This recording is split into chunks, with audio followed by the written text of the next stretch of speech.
দেখো, জাদুর নদী। এটা এত সুন্দর আর জাদু আছে।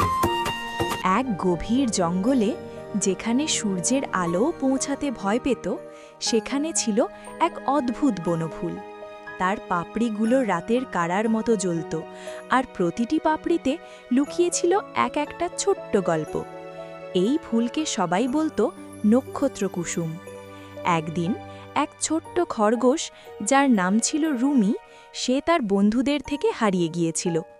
ঘন জঙ্গলের গভীরে পথ হারিয়ে রুমি খুব ভয় পেয়েছিল।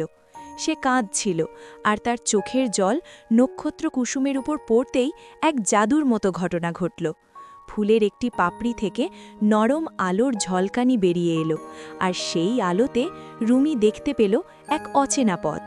পথটা তাকে নিয়ে গেল এক বিশাল গাছের কোটরের দিকে, যেখানে সে দেখল এক বৃদ্ধ প্যাঁচা বসে আছে।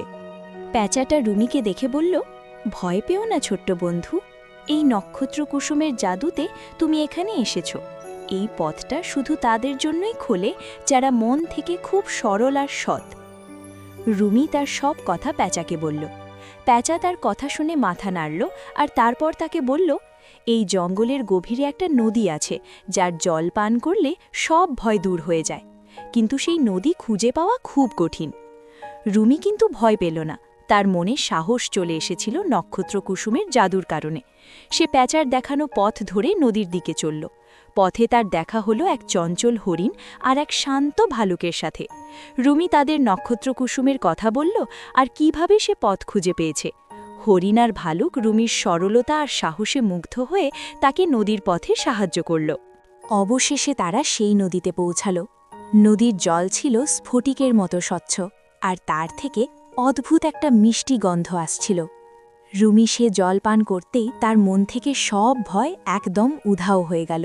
সে অনুভব করল তার ভেতরে এক নতুন শক্তি এসেছে। রুমি যখন তার বন্ধুদের কাছে ফিরে এলো, তখন তারা তাকে দেখে অবাক। রুমি তাদের নক্ষত্রকুসুম, প্যাঁচা, হরিণ আর ভালুকের কথা বলল। সেই দিন থেকে রুমি আর তার বন্ধুরা মিলি নক্ষত্রকুসুমের যত্ন নিত, আর জঙ্গলের সবাই জেনে গেল যে সত্যিকারের সাহস আর সরলতা থাকলে যে কোনো অসম্ভব কাজও সম্ভব হয়।